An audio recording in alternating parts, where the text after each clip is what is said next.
Top authors, current articles are on this channel. The passing of a truth teller. Bob Drogin, a former national security reporter and editor at the Los Angeles Times, is author of Curveball, Spies, Lies, and the Con Man Who Caused a War. On January 28, 2004, David Kay sat alone at a polished table in a Senate Armed Services Committee hearing room and publicly admitted what no U.S. official previously had said, that America had gone to war in Iraq based on egregiously bad intelligence.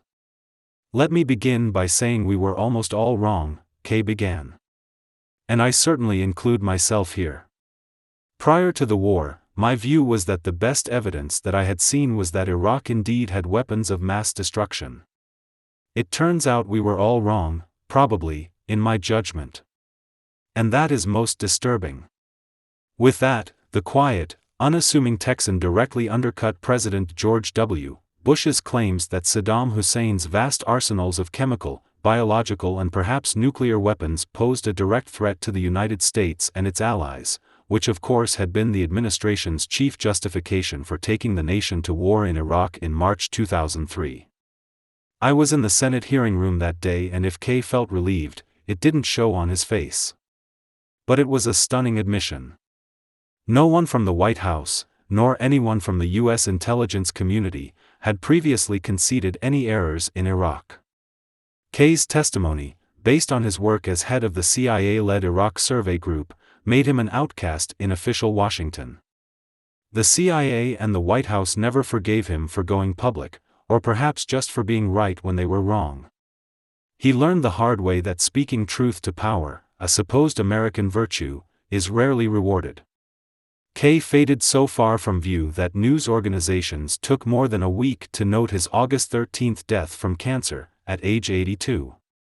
To me, the self-effacing academic from tiny Winona, Texas, was an American hero. He deserved far more than the ignominy he endured for revealing the truth. His work in Vasing tindred up, and, at one point, he told me he was shooting wedding photos in his forced retirement.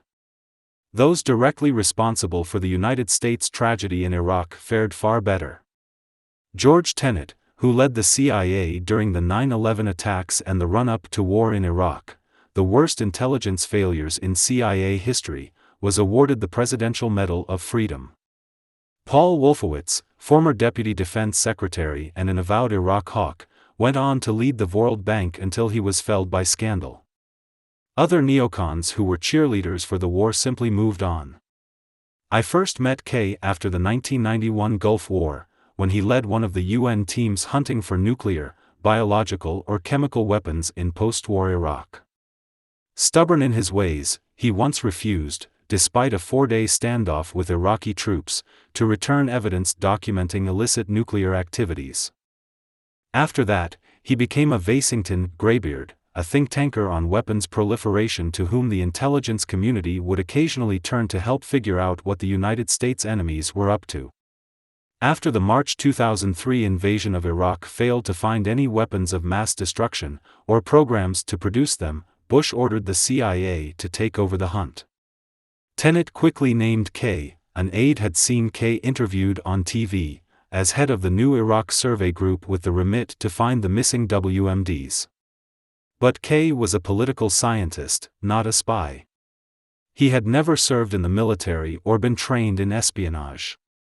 He resented using his CIA-issued code name, Buford S. Vincent.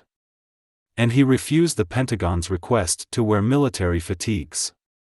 Over the next few months, Kay and his team of scientists, soldiers and spies in Baghdad investigated claim after claim of supposed non-conventional weapons, only to find the intelligence based on supposition and inference, not fact.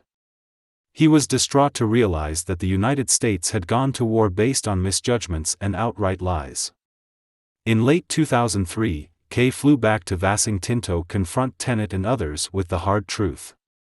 After September 11, it was said, the CIA and other national security agencies had failed to connect the dots. In Iraq, Kay once told me, they made up the dots. He was greeted as a heretic, a pariah. On earlier visits to CIA headquarters, he had been given a 7th-floor office down the hall from Tenet.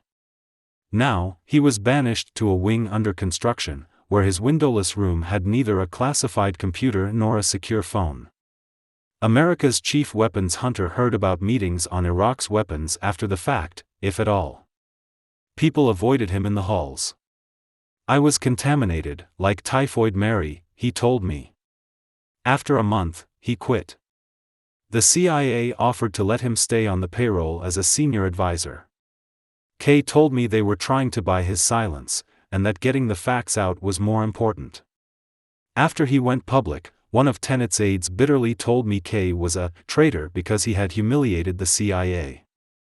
As the nation grapples with former President Donald Trump's lies about the 2020 election, it's worth saluting David Kay for telling an unpopular truth, whatever the cost.